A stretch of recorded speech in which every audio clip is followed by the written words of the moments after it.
추수감사주일 예배를 드리는 여러분 모두에게 하나님이 예비하신 큰 은혜가 넘치시길 축원을 드립니다. 생각해보면 우리가 어떻게 추수감사주일 예배를 드리며 감사할 수 있습니까? 세상의 조건으로 따지면 모자란 것, 부족한 것, 그리고 불평, 불만, 그리고 응답되지 않은 것 때문에 우리가 주저앉고 탄식해야 될 일이 너무도 많습니다. 참 가슴 아픈 것은 지난 코로나 2년을 지나면서 우리나라의 자영업자들 수많은 사람들이 있는데 문 닫고 모든 영업을 접고 집안에 들어앉아 있는 그분들이 이 추수감사절을 어떻게 지내실까 생각하면 참 가슴이 아픕니다. 하지만 그래도 우리에게 감사가 있음을 오늘 이 시간 감사하지 않을 수 없습니다. 우리 목양 식구들 정말 한 해 동안 수고 많이 하셨어요. 쉽지가 않은 일이었는데 그런데 살아내니까 한 주 한 주 주일날 교회 와서 예배드리지도 못했지만 그냥 핸드폰에 있는 동영상 보고 그 다음에 문서 파일 열어서 예배 순서 보고 그렇게 예배할 때도 많았고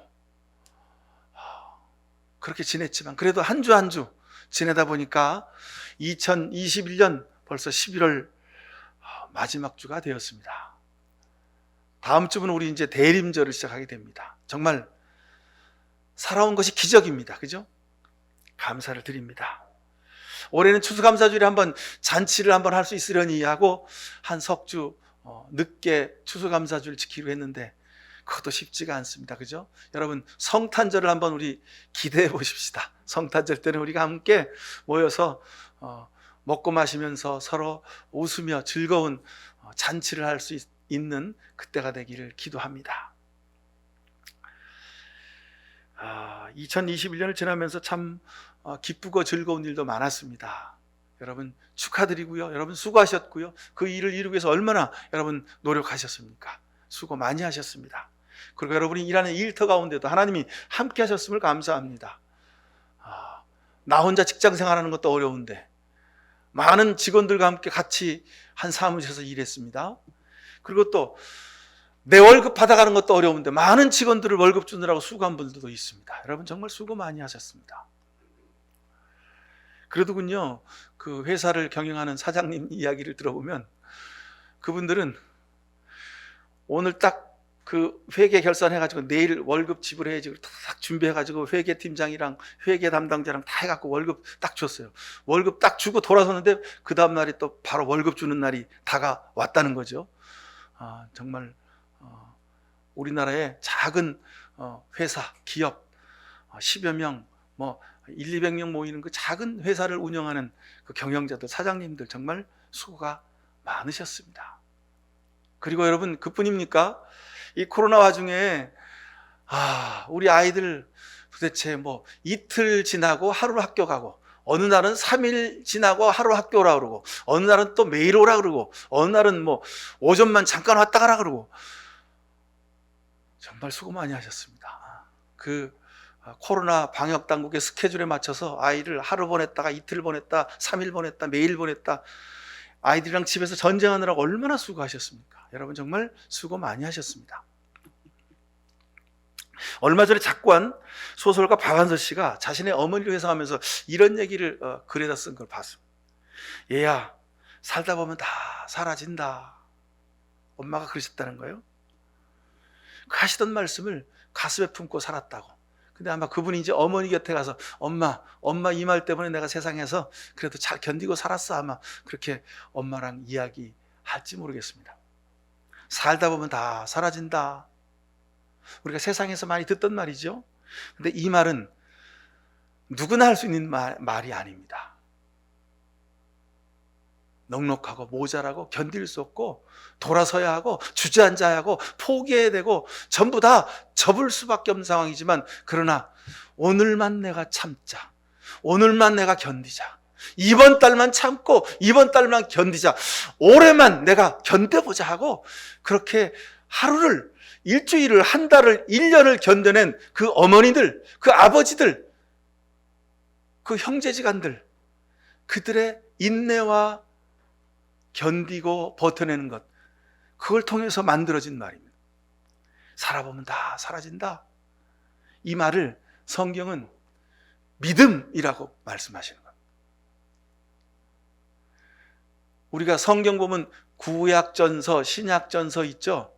이 말을 우리말로 쉽게 바꾸면 살아보면 다 사라진다. 그겁니다. 왜 제가 이 말씀을 드리냐면, 이 속에 살아보면 다 사라진다 이 말 속에 얼마나 많은 기다림과 인내와 눈물과 견딜 수 없는 아픔들이 담겨 있습니까? 그죠? 어느 시인은 그랬죠. 대추 한 알에 여름에 그 장마 속에 수많은 비바람과 번개와 천둥이 그 대추 한 알에 다 담겼다고 그러죠.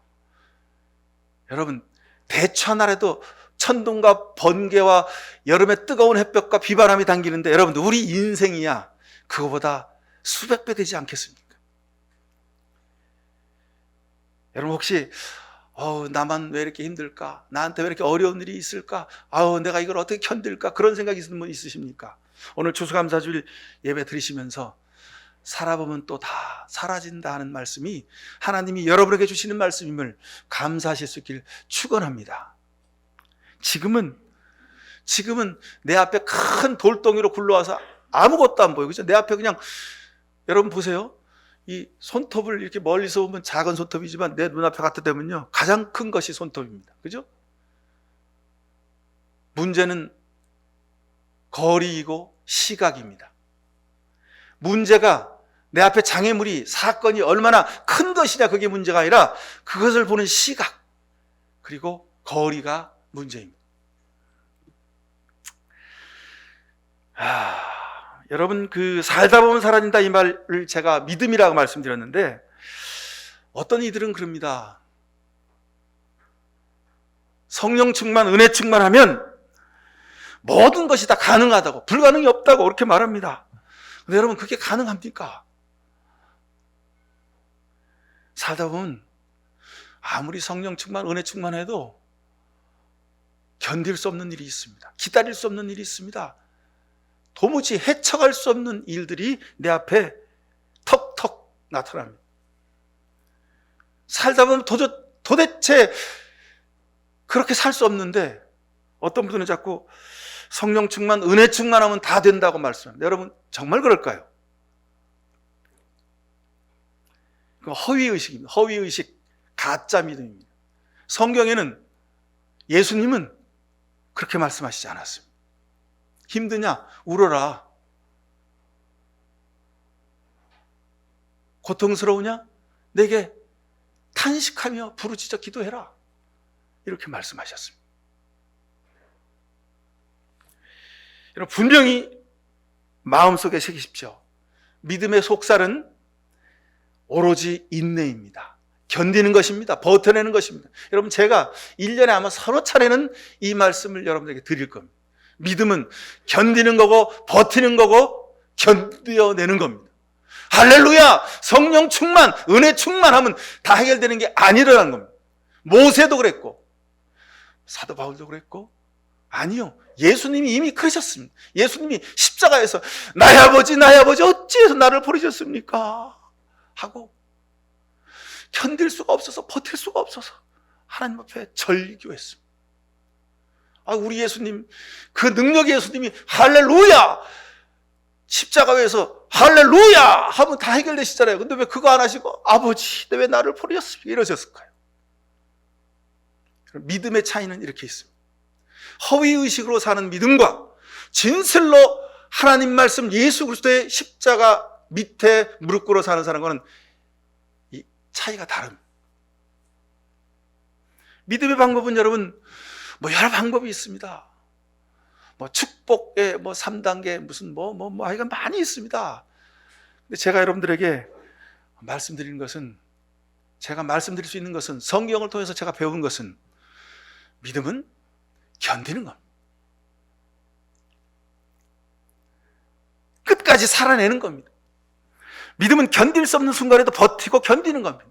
여러분, 제가 추수감사주일날 왜 오늘 이 본문 말씀을 선택해서 여러분께 말씀드릴 거예요. 추수감사주일날은 선택하는 본문이 딱 있습니다. 한 대여섯 가지 본문이 쫙 있습니다. 그거 가지고 이제 설교하면 됩니다.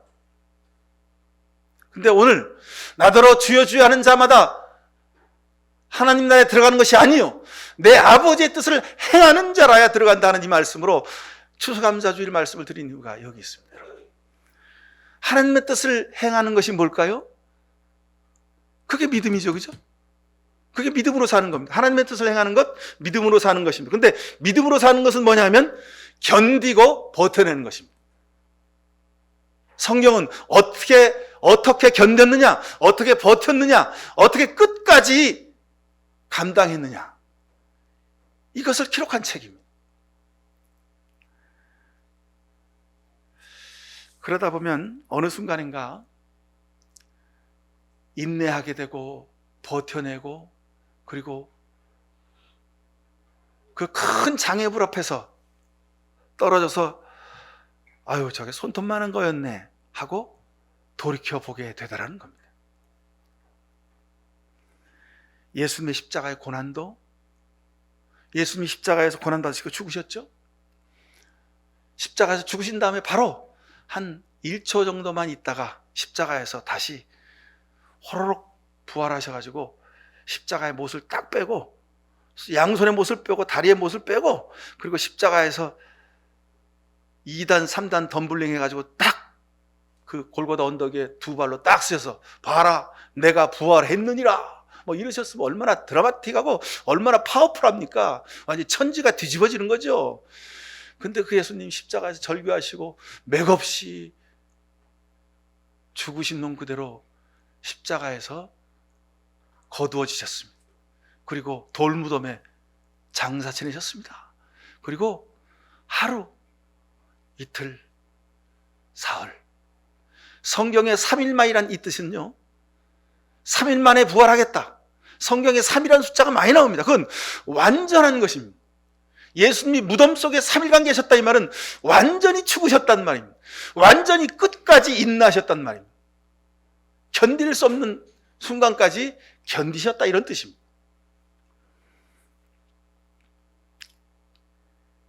예수님의 고난과 그리고 3일이라는 시간을 통해서 인내하시고 버텨내시고 견디신 후에 부활하신 이 예수님의 부활, 이것은 믿음의 진수입니다. 근데 우리는 자꾸 이번 달에 돼야 된다는 거예요. 올해 돼야 된다는 거예요. 여러분 예수님도 3일을 기다리셨습니다. 기다릴 수 없는 순간을 기다리셨다는 뜻입니다. 여러분 기다리십시오.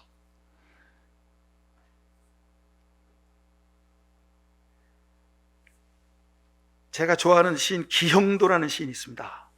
근데 참 이분은 30살이 안 돼서 갑자기 심장마비로 돌아가셨는데 아주 천재 시인이라고 지금도 사람들이 말하는 시인입니다. 그분이 지은 시 중에 우리 동네 목사님이라는 시가 있습니다. 제가 한번 여러분에게 읽어드리겠습니다. 읍내에서 그를 본 것은 이번이 처음이었다. 철공소 앞에서 자전거를 세우고 그는 양철 홈통을 반듯하게 펴는 대장장이의 망치질을 조용히 보고 있었다. 자전거 짐틀 위에는 두껍고 딱딱해 보이는 성경책만한 송판들이 실려 있었다. 교인들은 교회당 꽃밭을 마구 밟고 다녔다. 일주일 전에 목사님은 폐렴으로 둘째 아이를 잃었다. 장마통에 교인들은 반으로 줄었다. 더구나 그는 큰 소리로 기도하거나 손뼉을 치며 찬송하는 법도 없어 교인들은 주일마다 수군거렸다. 학생의 소년들과 목사간 비터에 푸성기를 심다가 저녁 예배에 늦은 적도 있었다. 성경이 아니라 생활의 밑줄을 그어야 한다는 그의 말은 집사들 사이에서 맹렬한 분노를 자아냈다. 폐렴으로 아이를 잃자 마을 전체가 은밀히 눈빛을 주고받으며 고개를 끄덕였다. 다음 주에 그는 우리 마을을 떠나야 한다. 어두운 천막교의 천장에 늘어진 작은 정우처럼 하늘에는 어느덧 하나둘 맑은 별들이 켜지고 대장장이도 주섬주섬 공구들을 챙겨 들었다. 한참 동안 무엇인가 생각하던 목사님은 그제서야 동네를 향해 천천히 페달을 밟았다. 저녁 공기 속에서 그의 친숙한 얼굴은 어딘지 조금 쓸쓸해 보였다. 산문 같은 시입니다. 젊은 날 어느 순간 자신의 동네에 목사님을 보며 쓴 산문 같은 시입니다. 30이 되기 전에 심장마비로 일찍 세상을 떠난 젊은 시인인데도 아직 인생이 뭔지 믿음이 뭔지 알 수 있는 나이가 아닌데도 그의 시를 보면 제게 큰 감동을 주고 고개를 끄덕이게 하는 구절이 너무너무 많습니다. 몇 구절을 다시 반복하면요. 대장장이 망치질을 조용히 보고 있었다. 일주일 전에 목사님은 폐렴으로 둘째 아이를 잃었다. 장마통의 교인들은 반으로 줄었다. 더구나 그는 큰 소리로 기도하거나 손뼉치며 찬송하는 법도 없어서 교인들은 주일마다 쑥은거렸다. 성경이 아니라 생활의 밑줄을 그어야 한다는 그의 말은 집사들 사이에서 맹렬한 분노를 자아냈다. 마을 전체가 은밀히 눈빛을 주고받으며 고개를 끄덕였다. 다음 주에 그는 우리 마을을 떠나야만 한다. 한참 동안 무엇인가 생각하던 목사님은 그제서야 동네를 향해 천천히 페달을 밟았다. 저녁 공기 속에서 그의 친숙한 얼굴은 어딘지 조금 쓸쓸해 보였다.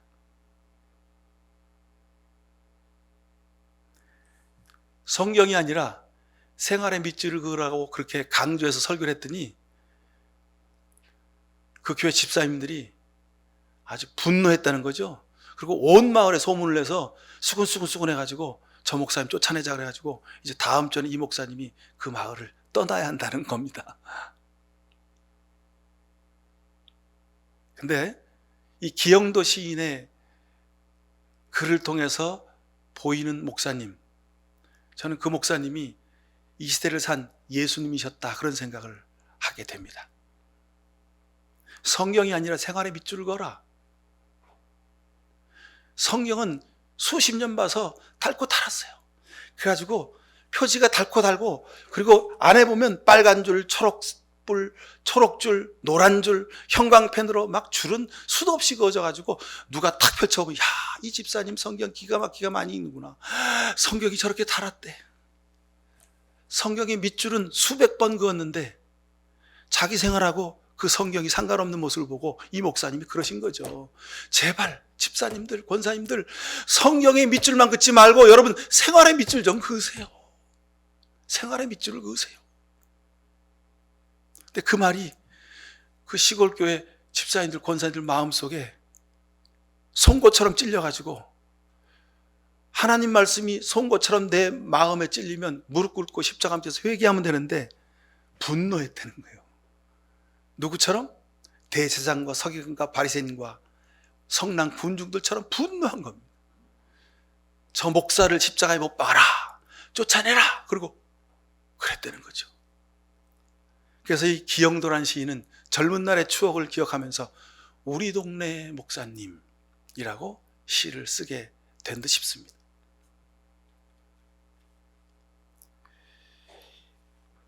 성경이 아니라 생활의 밑줄을 그어라. 이건 예수님의 말씀 그 자체고 오늘 본문에서 예수님이 하신 말씀입니다. 입으로 주여주여 하지 말고 삶이 옆에 있는 사람이 보면 아, 저 사람 정말 예수님이 저 안에 들어있구나. 그렇게 살라는 말씀입니다. 여러분 제가 말씀드렸죠. 소금은 3%밖에 안 되는데 바닷물을 썩지 않게 하고 바닷물을 생명이 넘치는 그런 생명의 어장으로 만든다 그랬습니다. 그걸로 따지면 우리 대한민국은 뭐 30%가 넘는다고 사람들이 자랑을 하니까 여러분 더 놀라운 결과가 있어야죠. 그런데 실은 그 반대의 결과가 우리 앞에 보여주는 결과입니다. 세상 사람들이 내가 교회 다닌다고 하면, 우리가 교회 다닌다고 하면 사람들이 아, 너도 교회 다니냐? 너도 환자냐? 그렇게 우리를 쳐다보는 것이 현실입니다. 코로나를 지나면서 교회가 세상 사람들에게 공공의 적이 되었습니다. 여러분 한번 생각해 보십시오. 얼마나 이 통탄할 일입니까? 아니 식당에서는 10명, 20명, 30명, 100명 모여서 밥을 먹어도 아무런 상관없습니다 지금. 근데 왜 교회에서만 커피도 못 마시고 밥도 못 먹습니까? 왜 그렇습니까? 이 문재인 정권이 교회를 이렇게 탄압해도 되는 겁니까? 하고 막 목사님들이 막 분노하죠. 교인들이 분노합니다. 여러분 그런데 우리가 저질러놓은 잘못 때문에 그렇습니다. 분노할 게 아닙니다. 왜 교회만 밥 못 먹게 하냐고, 왜 신앙을 탄압하냐고 그렇게 소리 지를 일이 아닙니다. 우리가 잘못했기 했기 때문에 그렇습니다. 얼만큼 탄압을 받아야 될까요? 예수님이 십자가 달려 죽으신 것만큼 우리가 세상으로부터 손가락질 당해도 우리는 입이 1000개, 10,000개라도 할 말이 없습니다. 근데 그러잖아요. 일반 교회들은 지금 뭐 그냥 고발하면 고발해라 그러고 모여서 뭐 밥 먹고 다 할 거 다 합니다. 여러분 기억하십시오. 나더러 주여 주여 하는 자마다 다 하늘나라에 들어간 것이 아니다. 하늘에 계신 내 아버지의 뜻을 행하는 사람이야 들어간다. 그날에 많은 사람이 나에게 말하길 주님 주님 우리가 주님의 이름으로 예언을 하고 주님의 이름으로 귀신을 쫓아내고 또 주님의 이름으로 많은 기적을 행하지 않았습니까? 한국교회를 부흥시키고 내가 평생 이렇게 충성하지 않았습니까? 이렇게 말할 것이다. 그러나 한국교회 성도들아 교회들아 내가 너희한테 말한다. 나는 너희를 도무지 알지 못한다. 이 불법을 행하는 자들아 내게서 물러가라. 2021년 추수감사주일 예배를 드리면서 자기 마음대로 자기 멋대로 할 일 다 하고 있는 이 땅의 교회들 그리스도인들 향해서 내가 너희를 도무지 알지 못한다. 너희가 누구 때문에 지금 잔치를 벌이느냐? 너희가 섬기는 것은 내가 아니라 바알과 아세라 목상이다. 주님이 그렇게 말씀하실런지 모르겠습니다. 제가 그래서 오늘 이 말씀을 본문으로 삼아 추수감사 말씀을 드리는 이유가 여기 있습니다. 뭐 지난주 이번 주 그 전주 한국교회가 전부 다 추수감사주일 예배를 하면서 다 잔치를 벌이고 자기 멋대로 자기들이 하고 싶은 대로 했겠죠. 근데 주님이 오늘 우리 교회를 향해서 나더러 주여 주여 하는 자마다 천국에 들어가는 것이 아니다. 이렇게 말씀하신 소리를 우리가 들어야 합니다. 내 뜻은 하나님께 영광을 드리고 내 뜻은 최선을 다해서 주님을 섬기고 내 뜻은 세상의 기준이 어떻든지 간에 우리는 우리 할 바를 하고 싶습니다. 근데 하나님의 뜻을 행하라는 하나님의 뜻을 예수의 이름으로 기도해라 했더니 맨날 기도문 뒤에다가 예수 그리스도 이름으로 기도합니다 하고 그것만 붙이면 예수님의 이름으로 기도하는 줄로 착각하고 있습니다. 여러분 아니 예수의 명예를 걸고 하나님의 이름을 걸고 기도하라는 것은 하나님의 뜻을 따라 사는 겁니다. 세상 사람들이 보기에 교회가 그리스도인들이 정말 하나님의 뜻을 따라 사는구나. 야, 저 사람들 무서운 사람들이구나. 여러분 살아가면서 내 욕심으로 사는 사람들과 하나님의 뜻을 살아내는 사람들이 있습니다. 내 욕심으로 사는 사람들은 하나님을 수십 년 믿어 평생을 믿어 목사로 장로로 권사로 아주 큰 교회를 섬기며 충성하며 살았어도 주님이 마지막 때 나 너 모르거든 하시겠다는 말씀. 그러나 하나님의 뜻을 살아내는 사람은 비록 작고 보잘것없고 부족하고 하잘것없는 삶을 살았더라도 하나님이 그 삶을 내가 너를 좋아한다. 너는 내 백성이다. 하나님이 이렇게 칭찬하시겠다는 약속이십니다.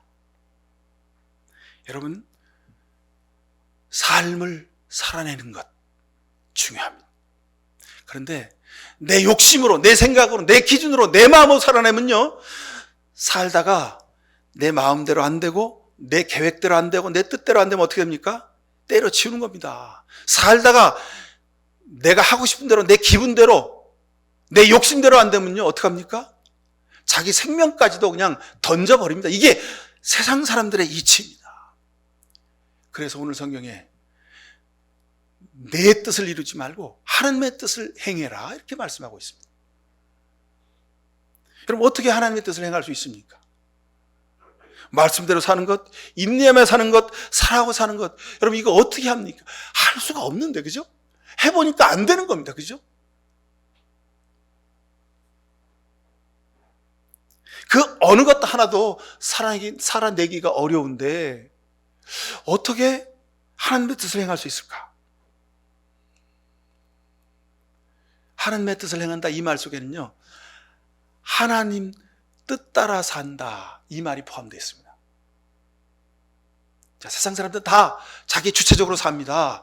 자기가 원하는 대로 삽니다. 자기가 하고 싶은 것, 먹고 싶은 것, 입고 싶은 것, 자기가 이루고 싶은 꿈과 목적을 향해 살아가죠. 근데 우리가 살아가는 삶은 믿음으로 사는 것은 하나님 때문에 산다는 겁니다. 여러분, 이 고백이 중요합니다. 하나님 때문에 사는 겁니다. 그래야 우리가 살아낼 수 있습니다. 하나님 계시기에 소망을 버리지 않고 버티는 겁니다. 그래서 지나고 나면 달라지겠지. 내일이면 하나님이 바꿔주시겠지. 그 소망을 가지고 기도하며 오늘도 버텨내는 겁니다. 나 때문에 내 기준으로 내 생각으로 살면요, 진작에 갈라서는 거죠. 진작에 때려치는 겁니다. 사회생활이나 가정, 그리고 우리 개인의 삶 전부가 다 마찬가지입니다. 그런 얘기 여러분 살다가 이런 얘기 해보셨죠? 당신이 뭔데 나를 이렇게 무시해? 당신이 뭔데 나를 이렇게 비참하게 해? 당신이 나를 이렇게밖에 대접 안 해?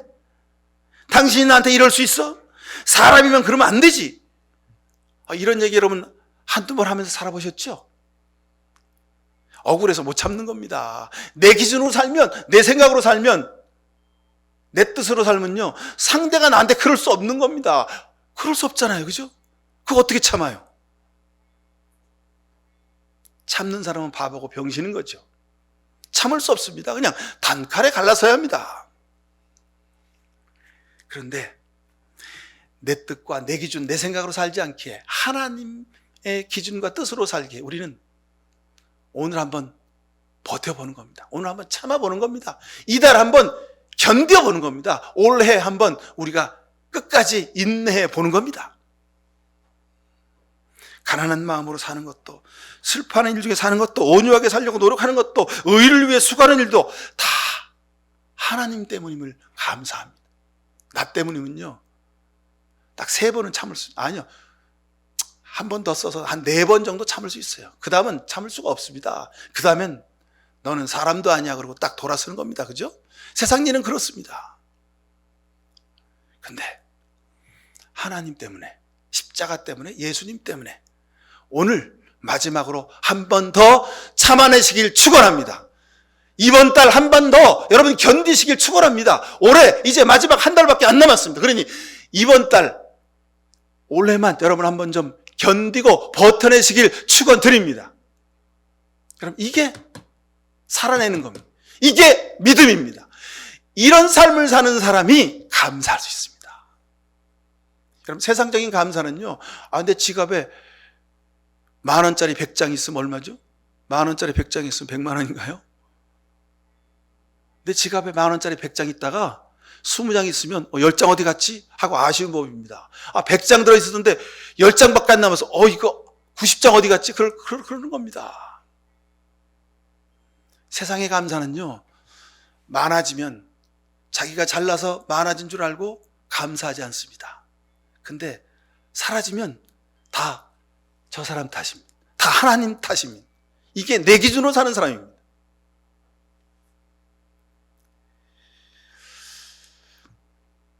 여러분, 내 뜻이면 진작에 포기했습니다. 사람을 위한 것이면 당장 그만둘 수 있습니다. 그러나 하나님의 일이기에 포기할 수 없었고, 그러기에 오늘을 견디고 일주일을 버텼고, 한 달을 견뎌냈고, 1년을 견뎌냈고, 그렇게 10년을 버텼고, 그렇게 20년을 버티고, 그렇게 한평생을 버티고 살다 보니 살아내면 다 사라지는 것이구나. 이게 믿음이구나 하는 것을 깨달아 아시길 축원드립니다. 삶의 역사시는 하나님의 이름을 성경에서는 크게 3가지로 부릅니다. 지금까지 나와 함께 하시는 임마누엘 하나님, 과거로 이후로 지금까지의 내 삶을 준비하시는 하나님, 과거에서 현재까지 나를 도우신 에베네셀의 하나님, 임마누엘 하나님, 여호와 이레 하나님, 에베네셀의 하나님, 성경에서 이렇게 하나님의 이름을 크게 3가지로 은혜롭게 부릅니다. 근데 여러분, 이 임마누엘의 하나님, 여호와 이레 하나님, 에베네셀의 하나님이 성경에만 나오는 하나님이 아니라 바로 여러분의 삶에 지난 모든 삶 속에 우리가 불러왔던 하나님을 감사하실 수 있길 축원합니다. 나도 모르고 있었어요. 나도 알 수가 없었어요. 나도 느낄 수가 없었어요. 내 곁에는 아무도 없었고 오직 나 혼자라고 여겼어요. 너무도 고독하고 힘들고 아팠어요. 근데 지나오고 보니까 내 곁에 예수님이 계셨네요. 정말 아무것도 할 수 없고 이제는 아들을 장작에 올려놓고 칼로 그 아들을 찔러야 하는 이 절대적인 순간 앞에서 아브라함은 이제 다 끝났다. 이제 다 끝났다. 이제 포기할 수 없는 그 상황, 하나님의 이름조차 부를 수 없는 그 상황 속에 아브라함은 자포자기에 쓸런지 모릅니다. 그런데 하나님은 그 순간 아브라함아, 아브라함아, 내 아들에게 손을 대지 말아라. 하나님이 풀숲에 걸려있는 양을 보게 하셨습니다. 여호와 이레 하나님, 나는 도대체 감당할 수가 없었고 나는 도대체 모든 것이 다 끝났다고 생각되는 그 순간에 하나님은 제물을 준비하시고 아들을 살리시고 하나님 앞에 예배할 수 있게 하셨다는 말입니다. 여러분, 내 믿음이 좋아서 우리가 오늘 이 자리까지, 여기까지 와서 우리가 예배하고 있습니까? 아닙니다. 난 끊임없이 세상을 추구했고 보이는 것을 따라 살았고 욕망을 따라 살았고 내 욕심을 추구하며 살았습니다. 늘 내가 하고 싶은 대로 살았습니다. 그래서 하나님 앞에 예배하는 것보다 세상에 나가 즐기고 내 멋대로 사는 것이 더 좋았습니다. 그게 1등 최선이었습니다. 그럼에도 불구하고 하나님은 우리로 하여금 하나님 앞에 예배하도록 우리 발걸음을 인도해 주시지 않았습니다. 여호와 이레 하나님 아니고는 이게 가능한 일이 아닙니다. 여러분, 사람 일을 생각하면 넘어질 수밖에 없습니다. 그러나 하나님의 뜻을 생각하면 그러셨구나, 고개를 끄덕이지 않을 수 없습니다. 이런 믿음의 고백을 하는 사람, 이런 감사를 하는 사람에게 하나님이 주시는 축복, 살아내면 또 사라지는 것입니다. 우리는 지난 1년 동안 아무것도 한 일이 없습니다. 예배드린 일 외에는 한 일이 없습니다. 그 예배도 핸드폰 열어서 터치해서 동영상 한번 봐주고 주보 한번 보는 그 예배도 어떨 때는 세상 일에 바빠서 드리지 않고 건너뛸 때도 많았습니다. 아무것도 한 일이 없습니다. 그럼에도 불구하고 하나님은 우리 삶을 지켜주셨습니다. 내 대신 일해 주셨고 내 대신 위험을 막아주셨고 내 대신 내 삶에 내 가슴 속에 심장이 뛰게 하셔서 내 생명을 지켜주셨습니다. 하나님이 하셔야 합니다. 저는 이번 2021년 추수감사주를 지나면서 다시 한번 고백하지 않을 수 없습니다. 하나님이 하시는 거구나. 우리는 아무것도 하지 않았는데 하나님이 우리를 지키시고 여기까지 오게 하셨습니다. 여러분, 우리 대한민국도 마찬가지입니다. 뭐 한 게 아무것도 없죠. 맨날 방역수치 1단계, 2단계, 3단계, 오늘은 1000명, 2000명, 3000명. 여러분, 어제 보니까 우리 서울 수도권에만 2000명이 넘게 나왔더만요. 옛날에 코로나 시작할 때는 500명, 1000명 나와도 우리가 벌벌벌 떨었죠. 근데 지금은 수도권에 2000명 나왔다는데도 뭐 까딱하지 않습니다. 그냥 이제 코로나 끝났어. 그리고 아주 담대하게 삽니다. 겁 없이 삽니다. 이런 우리를 하나님이 지켜주셨습니다. 여러분, 오늘 우리가 드린 추수감사 공동기도문을 집으로 가져가셔서 그냥 쓰레기통에 버리지 마시고 가져가셔서 이 냉장고 위에다 한번 붙여놓고 아니면 화장실 거울 위에다 붙여놓고 여러분 그 종이가 다 구겨져서 못 보실 때까지 여러분 매일마다 좀 읽어보시길 바랍니다.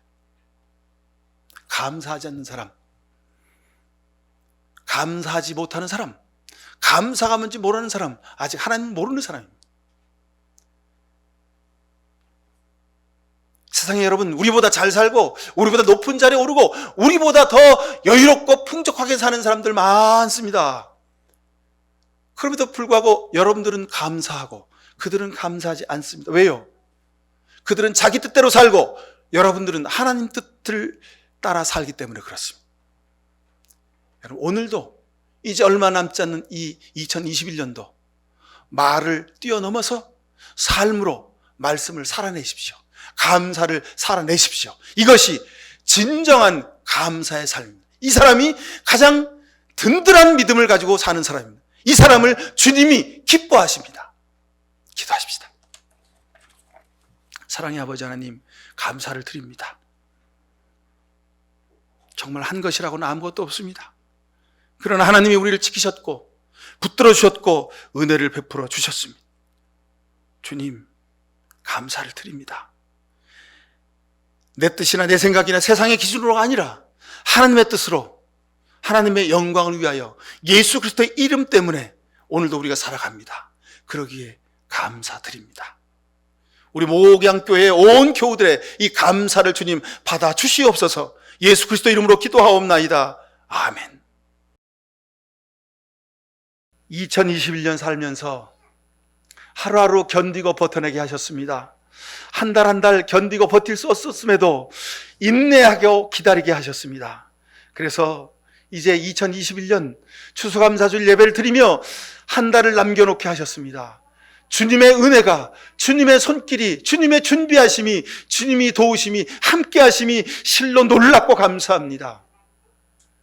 어떤 경우에도 버티고 견디고 인내하고 기다려서 예수 그리스도의 십자가의 아름다운 열매를 이루길 결단하는 살아가는 이 시간 머리 숙인 모든 죄 백성들 위해 하나님 아버지의 귀하신 사랑과 예수 그리스도의 십자가의 보혈의 은혜와 오늘도 견디고 버텨내게 하시는 성령의 인내하게 하시는 은총이 살아난 저들의 가정과 이 나라의 민족의 역사 위에, 그리고 아파서 눈물하며 고통하는 모든 이들의 눈물 흘리는 기도 위에 지금부터 영원히 함께해 주시옵기만을 간절히 축원하옵나이다. 아멘.